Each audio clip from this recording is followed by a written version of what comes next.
Hello friends, आज हम mock test 215 लेके आए हैं और ये इंग्लिश से संबंधित होंगे। तो आज हम इंग्लिश के प्रत्येक टॉपिक से एक प्रश्न को लेके आए हैं जो आपके एग्जाम के लिए बहुत ही ज़्यादा हेल्पफुल होंगे। प्रत्येक प्रश्नों को बिल्कुल कॉन्सेप्ट के साथ बताएंगे, तो आप लोग वीडियो के अंत तक बने रहिएगा। तो चलिए शुरू करते हैं आज के ये सेशन। पहला प्रश्न है क्वेश्चन टैग से संबंधित है। क्वेश्चन टैग तो आप लोग पढ़े ही होंगे। प्रश्न में दिया गया है कि he promised to deliver the goods yesterday, did he. तो यहाँ पे जो अंडरलाइन किया गया है डिड ही, यहाँ पे अगर किसी भी तरह का एरर नहीं है तब आपका आंसर होगा नो सब्सटीट्यूशन। अगर एरर है तो उसको सही करके तब आपको बताना यहाँ पे क्या होगा। तो इसको बताने से पहले थोड़ा एक बेसिक कॉन्सेप्ट है, उसे आप देख लीजिए। अगर सेंटेंस आपका पॉजिटिव रहा, लिख देते हैं। अगर सेंटेंस,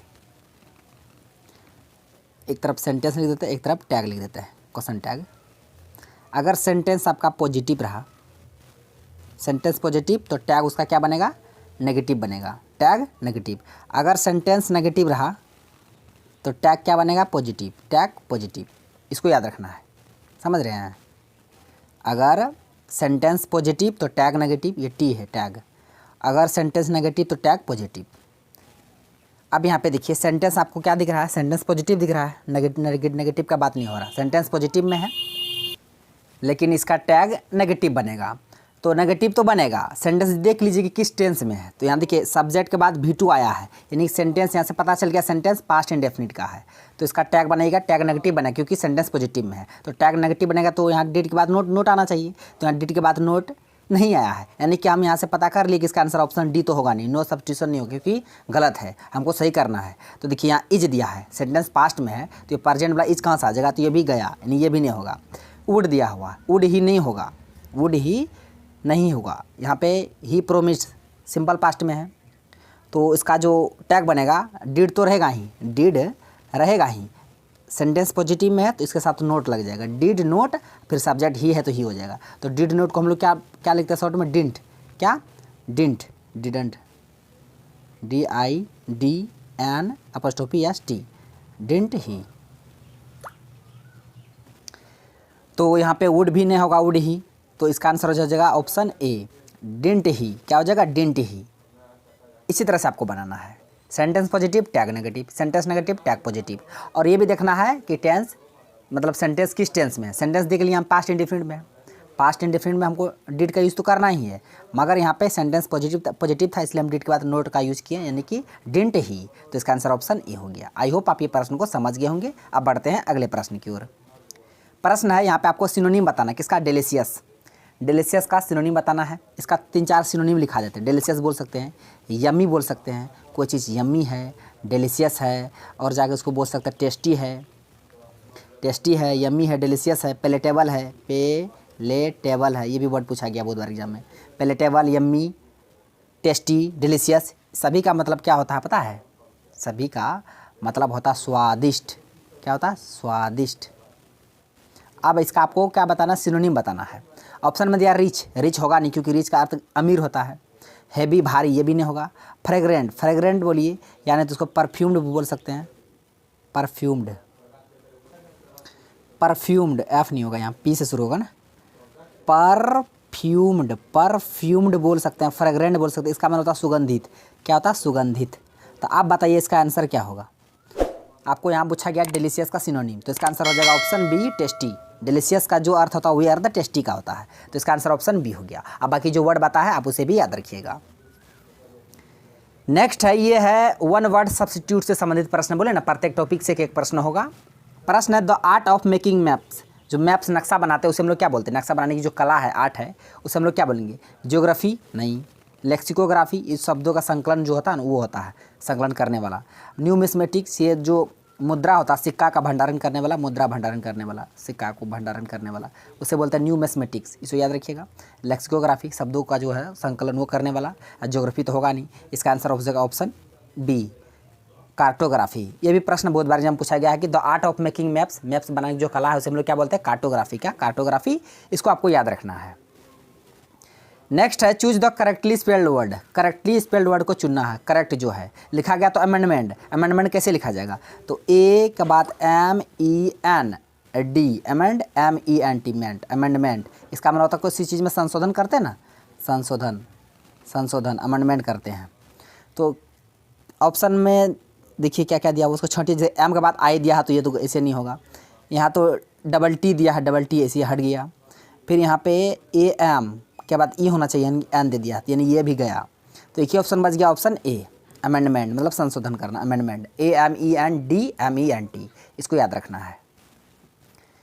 नेक्स्ट आपको यहाँ फिल इन द ब्लैंक्स भरना है, क्या पाएगा, मोस्ट सुटेबल वर्ड आपको देखना है सेंटेंस के हिसाब से। Will he be glad if U dot dot my proposal, आप ही बोलिए प्रपोजल को हम लोग क्या करेंगे, एक्सेप्ट, इसका मतलब के अलावे, एक्सेप्ट के अलावे, के सिवाय, के अलावे। एक्सपेक्ट मतलब आशा करना, एक्सपेक्ट किसी को आपको है ना आशा करते हैं, एक्सपेक्ट करते हैं, उम्मीद करते हैं, आशा करना एक्सपेक्ट होता है। एक्सेप्ट जन्म करती है स्वीकार करना, इसका अर्थ होता है स्वीकार करना, कोई चीज़ स्वीकार करना। इंटरसेप्ट में पता नहीं क्या होता है, इसका मतलब होता है इंटरसेप्ट कर देना, उसको क्या बोलते हैं नहीं, इंटरसेप्ट करना, अवरोध उत्पन्न करना, अवरोधन बोल सकते हैं, अवरोध उत्पन्न करना किसी चीज़ में, अवरोधन बोल सकते हैं, इंटरसेप्ट बोल सकते हैं। तो चारों वर्ड का मीनिंग बता दिया आपको। अब आप बताइए जो प्रपोजल है, कोई आपको प्रपोजल देगा या कोई आपको प्रपोजल देगा या आप किसी को दीजिएगा, तो आपका प्रपोजल को लोग क्या करेगा, एक्सेप्ट करेगा, एक्सपेक्ट करेगा, एक्सेप्ट करेगा या इंटरसेप्ट करेगा। तो इसका आंसर ऑप्शन सी हो जाएगा, एक्सेप्ट स्वीकार ही करेगा ना, प्रपोजल को स्वीकार किया जाता है, तो इसका आंसर ऑप्शन सी हो जाएगा। मोस्ट सुटेबल वर्ड ही बैठेगा यहाँ पे एक्सेप्ट, यहाँ पे क्या आ जाएगा एक्सेप्ट, इसका आंसर ऑप्शन सी। नेक्स्ट है, ये भी वन वर्ड सब्स्टिट्यूट से है, one who pretends to be what he is not, यानी कि एक ऐसा व्यक्ति है जो ऐसा दिखाता है कि वास्तव में ऐसा वो होता ही नहीं है, दिखाता ऐसा कि हाँ ये है वो है ना फलना चकलना ये वो 9-17 है, लेकिन उसके पास कुछ नहीं रहता है। तो उसे ऐसे व्यक्ति को हम लोग क्या बोलेंगे, हम लोग हिंदी में एक वर्ड सुनते हैं, सब सुनता होगा, पाखंडी जिसको बोलते हैं।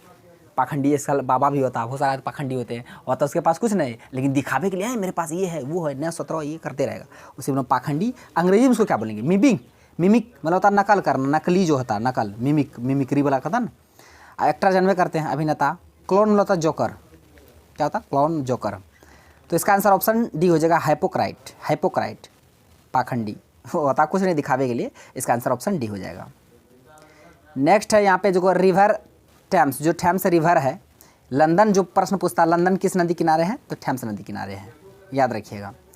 फ्लोज जो बहते हैं, फ्लोज यहाँ B5 है, dot dot the London bridge, London bridge के क्या होगा, जो थैम्स नदी है वो लंदन ब्रिज के बहती है, डॉट डॉट ऑफ होगा नहीं, ऑन नहीं होगा, बिसाइड नहीं होगा, अंडर द ब्रिज, यानी ब्रिज के नीचे, पुल के नीचे नहीं बहेगा ना, पुल के ऊपर थोड़ी बहेगी। तो इसका answer option B, under the London bridge, इसका आंसर ऑप्शन बी हो जाएगा। अंडर प्रीपोजिशन यहाँ पे भरा जाएगा, और ये बात याद रखिएगा, लंदन किस नदी किनारे, तो थैम्स नदी किनारे।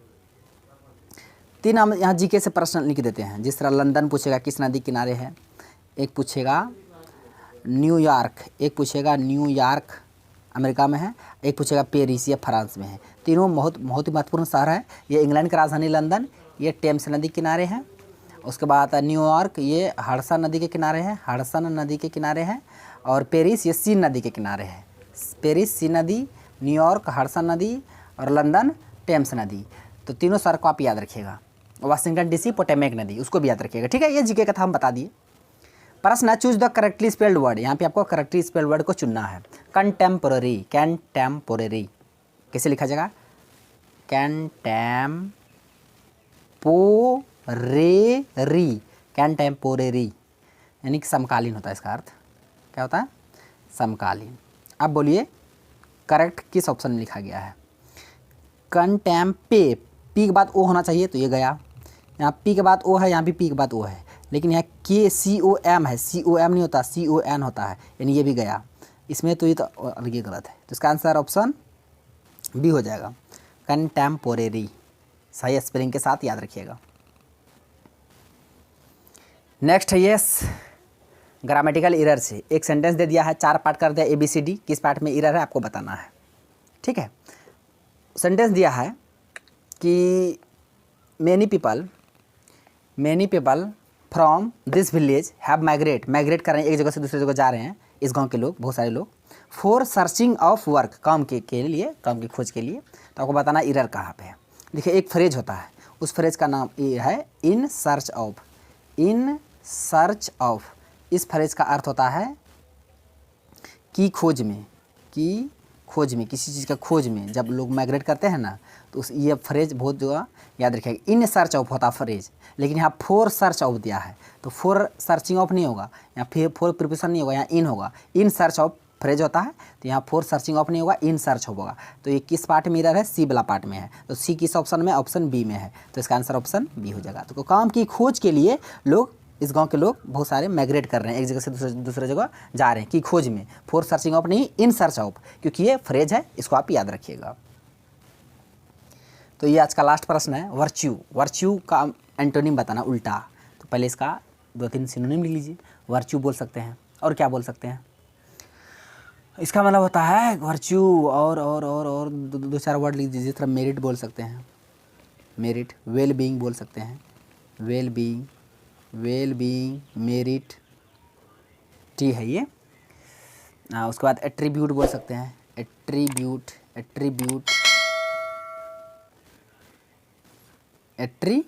बोल सकते हैं।